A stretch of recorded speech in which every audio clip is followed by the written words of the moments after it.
after you two work together. What's the current SPD budget? 170,000, 170 million? $150 million. 150? Okay. Oh, it's on this. Give or take. No, just to give me something to compare to. Well, Oh, the quote. Yes. Oh, I'm sorry. I skipped the instruction. To adopted budget for each department and for the groups. Everybody got a copy of the table? Okay. The second column with numbers. So, for example, the adopted 2002 general fund budget for the Parks and Recreation Department was $35,244,000. This is general fund only. The total budget for Parks was around $105 million. This is the general fund contribution to Parks. And the total general fund for the Arts, Culture, and Recreation group was $80,879,000. The second column, the column with percentages in it there, shows the percentage that each department's adopted budget was of the total general fund. So Parks, the $35 million in Parks was 5.5% of the total general fund, and the $80,879,000 for Arts, Culture, and Recreation was altogether 12.6% of the 2002 general fund. Any questions about how to read this? Okay, so if you look at the third column, you'll see the adopted 1993 general fund budget for each department. The fourth column, so for example, the Parks and Recreation adopted general fund budget in 1993 was $20,568,000. The next column converts this to current dollars by inflating by a factor of, it turns out, 134%. That's by CPI. So in 2002 dollars, the 1993 general fund budget for Parks was equivalent to $27 million. Okay, questions? And the next column shows the percentage that each department's budget was in 1993 of the adopted general fund budget in that year. There's one note here, one qualification to the percentage of general fund, which is in 1983 and 1993, there was in each year a salary reserve, a fairly large amount of money. I didn't include that in this percentaging. I can take a couple of minutes and explain why, or you can just trust me that this was a good thing to do and we can go on. All right, good. The next three columns show the equivalent set of figures for 1983. The then dollar budget of general fund budget for each department, that amount expressed in 2002 dollars inflated, and then the percentage that it was of the total general fund. So if you look at page 2, you can see that the 1983 adopted budget for the police department was $49 million.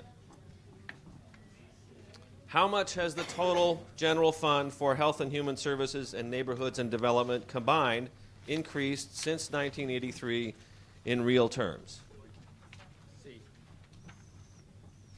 In 1983, in current dollars, the total Health and Human Services budget was $8 million, and the total Neighborhoods and Development budget was $6 million, for a combined total of $14 million.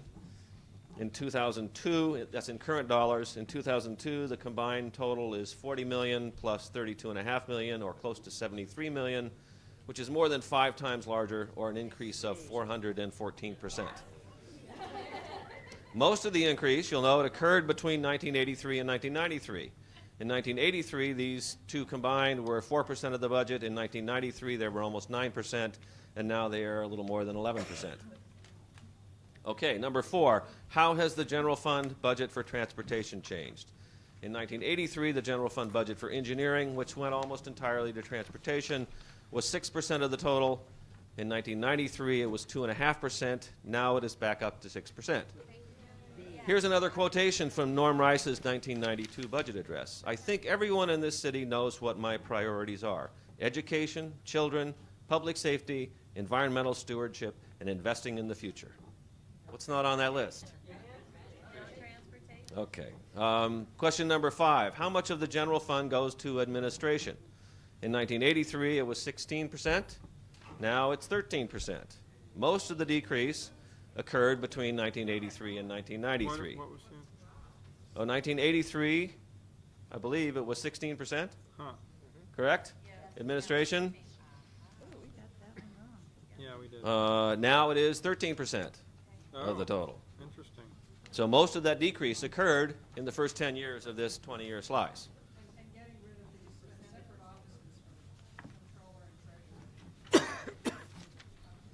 Yeah, this part of the table also shows, as does the section for neighborhoods and development, the number of reorganizations that have occurred in each of these areas.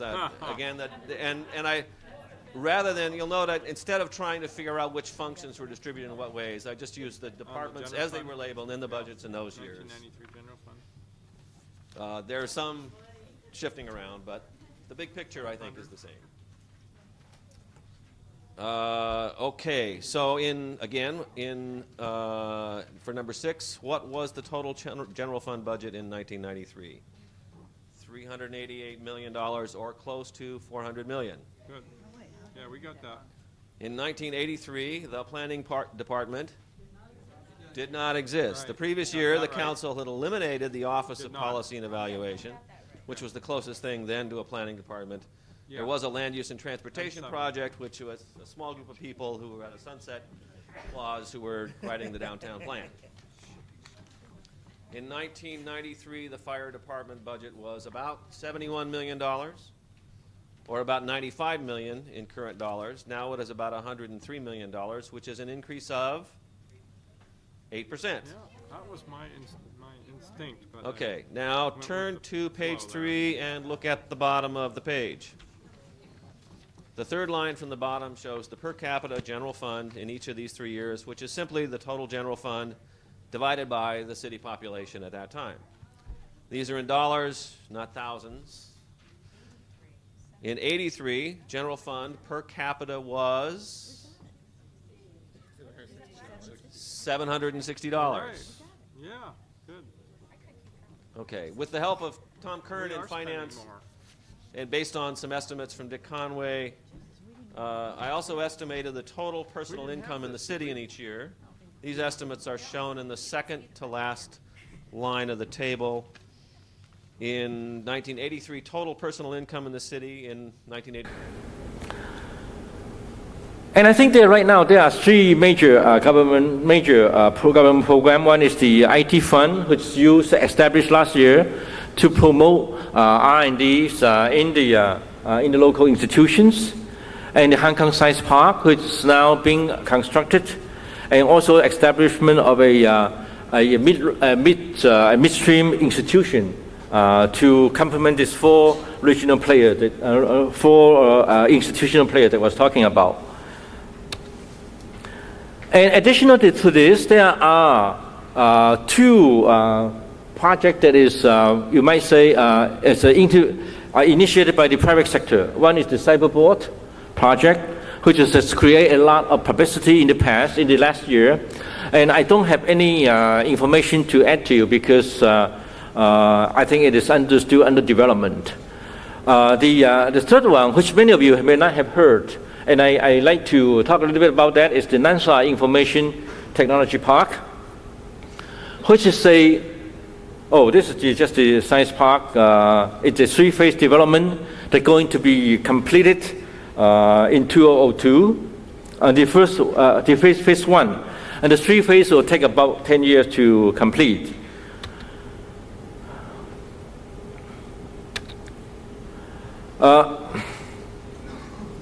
Can I skip that? The Nansha Information Park is a cooperation project between the city of Guangzhou and 2 other partners. One is the Pirate Foundation, Fok Ying Tong Foundation, and the third partner is the Hong Kong UST. That's my university. And then this was with the support of the Chinese ministry. Here is the, if you're looking at how it's situated, you have Guangzhou in one end and Hong Kong in the other end, and Nansha is in the middle of this line, which is in the mouth of the Pearl River Delta. And when it is completed, We are now building a IT park here, intended to be a hub for southern China. And it is not going to be like any other park that you have seen. It's a park with IT, computation or computing environment, but also with a traditional Chinese landscape. Yeah. So it's a campus environment, living community, R&D center, and can be used as incubation center, and so on. It's going to be, the phase 1 is going to be finished in the spring of 2002, about a year from now. So I think next year, the next time when you have a city summit, it might well be able to do it in that area. This is what this park has tried to do is to forge cooperation between China and Hong Kong, the Pearl River Delta and Hong Kong. Basically, we're talking about the human resources in China, the policy support, the infrastructure support in China, and also with the R&D capability, the expertise in science park management, marketing, finance in Hong Kong. So I think this is and of course the worldwide network. So I think this this last chart shows that the per capita GDP in Hong Kong in the last 30 years, it has increased from a few $100s in the 60s to over 25,000 in the 1997. And of course, I talk about the 98 drop. So, and now it's going back up again, luckily. So this final slide says that if you review the economic development of Hong Kong, you go through an area in the 60s from basically a lot of labor-intensive industry, 70 and 60, and then the 80s become transportation and financial service with the growth of the China market. And the 90s, and now we're talking about in the new century, there we're talking about R&D, IT, and the upgrade of manufacturing capability. So I think that I think is how Hong Kong now is waking up to the needs of using technology as the future to build up future prosperity in the knowledge-based economy. Ladies and gentlemen, thank you for your attention. I think this probably we can serve as a point of discussion. Thank you.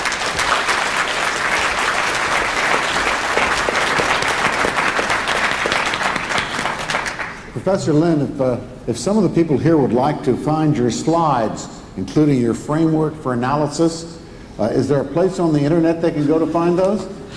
I have given the whole copy to the summit, to the organization committee, and I'm sure my understanding is that they're going to put it on the post on the web.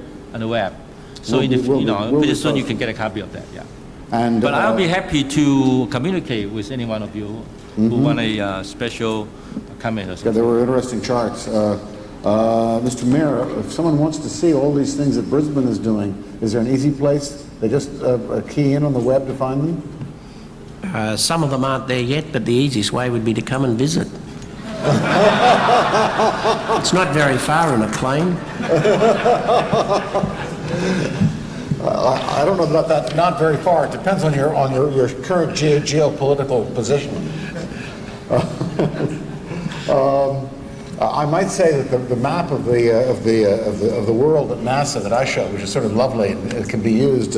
I think if you go to NASA's website, you can find it. We're also going to have it. It's a link on our city-states website. So any of you want to find it there, let's try www.citystates.com, spelt with an I in the middle.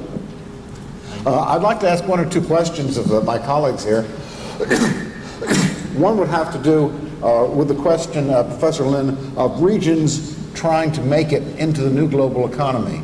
And you mentioned Bangalore. And I'd like to go back to Bangalore. Give folks just a little background on what it's been able to achieve in its relationship with Silicon Valley, especially, and how, just a very brief description of that, because my real question is there space for more Bangladores? For more places that seem to start with very little going for them to leapfrog into a role where they're technology partners in the modern world? Yes, thanks. I think 15 years ago, Bangalore is basically agriculture. It's the whole place is in the middle of southern part of India, Thailand. It's agriculture. The second largest industry, is education. In the Bangalore area, there are about 50 universities and colleges, and it's very strong in that base. But in terms of infrastructure, it is a very underdeveloped area. You're flying to Bangalore in the middle of the night. During the daytime, the airport is open only for military and domestic flights. So all international flights have come in the middle of the night. And it's a very small airport. Once you get out of the airport, the road is gravel, is a muddy road. There's a lot of trucks, cars, and cows going, together using that road. In terms of infrastructure, it's really very, very primitive. But the people has been able to make use of that kind of condition. One is the skilled manpower. Secondly is the regional advantage in that it is just about 12 hours apart from Silicon Valley. A lot of bright Indian scientists work in the Silicon Valley, and then with company in that area. So you think about when you run a outfit in Silicon Valley during the during the day, by 5 o'clock in the end of the day, you have problems need to be solved, computation need to be made, solution need to be analyzed. So what you usually do is that you have to wait until next day. You call a group of experts to be in, and then figure out some solution, and take maybe another 2 weeks or 3 weeks for solution of those problems. But now they were able to just send those problems through email to Bangalore. So when the scientists and engineers in Bangalore tend to get up, they work on those problems, and when they're finished, by the end of the day, they send the emails back to to Silicon Valley. So imagine you are the manager. How happy you will be. The next morning, people, when you come to the office, a major part of the solution has been provided there, and with 1/10 of the cost. Is this just one in the world opportunity? Yeah.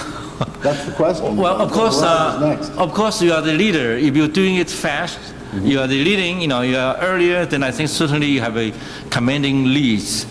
A lot of people try to simulate, that kind of operation, and I think there are still some opportunities there. But you really have to think about more value just because of just that. But I do travel from place to place, and every place in the last 20 years that I travel, countries or city, all ask about how can they develop high tech, and everybody wants to build IC plants, big fabrications, fab lines. I think it's really not a very innovative approach. You really have to think about what is specific in your region. Which starts with good regional analysis. That's right. Of your economic strengths and your potentials. Absolutely, yes. Mr. Mayor, I wanted to ask you a question relating to your urban villages. I thought of those as your real sort of direct online attempt to have online service that's supporting very local economies and small stores, small shops and small services. And we're in a world of mega stores and mega firms that want to come in and sweep all retailing, all services up into their net. Is it the role of great cities and regions to be protectors and representatives of their smaller enterprises in this time, or what are your thoughts on that subject? I think for the past 30 years, we've seen the development of great big regional shopping centres, a box with 2,000 car parks around it. That's very much the American model that's gone to Asia and Australia. The European model has been a little different. The European model has had more village shopping, and there has been a struggle. I believe we're going to see both of them, but that we are going to return to urban villages. in Brisbane over the past 8 years. We've gone into the old suburbs that were there. The tram used to stop there when the trams were there, and then 4-lane highways went through them. We've gone back there and actually created urban space, widened the footpath, planted trees, put in art that was done by the local artists, and those shopping centres have come alive. Some of them have indicated that their turnover has gone up by 60 to 80% by the very fact that we've created a sense of urban village. I think all people long for a sense of belonging, a sense of place. And I think there will be shopping on the great cyberspace, if you like, Amazon.com and Wine.com, and that will continue. But I think there will also be a sense where if the local urban village is given the ability to get to the top of the list, to avoid the static of the web, that people will support their local urban village. So visitors arrive, I need takeaway food. Where are the takeaway food places right next to me that I can place an order on the web, pay for it and have it delivered in half an hour? Or where are the gift shops for international purchases? I think there is a lot of opportunity. We've seen in Australia a lot of businesses go on the web, but there's no way they can get their name up there. But if we actually do it in a village context, which is what we're doing, and the traders are working cooperatively. We've had little chambers of commerce develop, or little retail associations where they are actually working cooperatively, supporting each other to actually place themselves on that portal. And I think we will see that actually support them. Every little shop wants a sign outside. Every little shop wants a sign on the roof. Here is a sign to the world, and it's organised in a geographic or village context. We believe that will work very well and give the local community a sense of reality about this technology. Because through history, technologies have always had impacts, good and bad, or this type of impact balanced with other kind. But what we're really saying here in regard to the using the internet is that first flowered as a national and global selling mechanism, and now new ways can be found. But it takes local government to really think through that role. That's a new role. Really very interesting.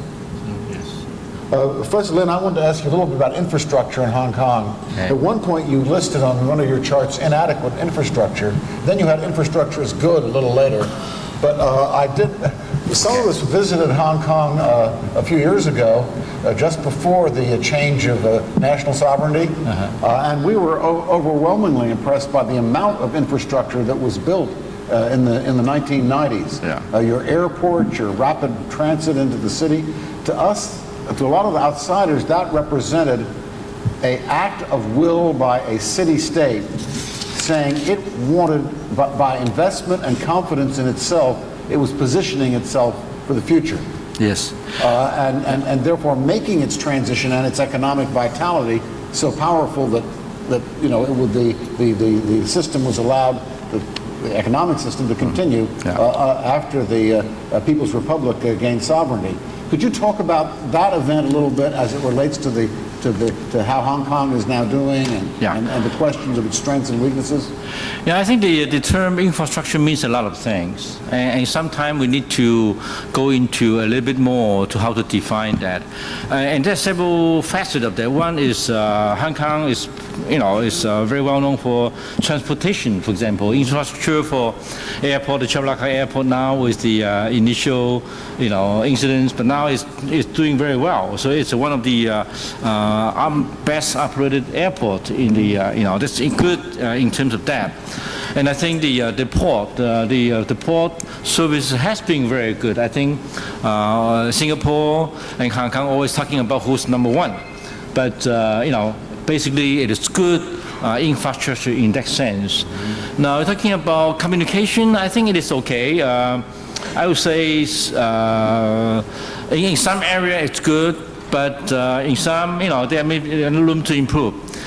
But when talking about infrastructure that is not so good, really, clearly, is the living situation. You know, if you go to Hong Kong and you stay in the big hotel, certainly it's great. But if you're talking about the majority of Hong Kong people are still living in the well, I say condition that I think is not, you know, need a lot of improvement. And then actually is a area that Hong Kong government can dedicate its effort to improve the living condition of the middle income people or middle low income But it people. has invested incredible amounts in housing over the last decades, of course, starting from a very low level. Yeah. Right? Yeah, but I think there's a lot more work that needs to be done. And you have to focus at a level that most of the people can be, they can make use of that. In Singapore, the figure that I heard, and I may stand corrected, is like 75% of the people has own the house that they live. Okay, I think this number in Hong Kong is probably, I don't have the number for you, but I'm sure it's much lower than that. And the question of housing in the modern world is going to get more and more difficult. I mean, it is difficult in many places. In the United States, we're having tremendously sharpened problems with affordable housing for middle-class families, not to mention poorer families. Yes. So I can imagine that every city here is going to have this as one of its major challenges right in the next years. Yeah. Well, we have reached a point of within a minute of noon. We went a little bit over time. We want to thank everyone for being with us, and thank you all for the session. Thanks.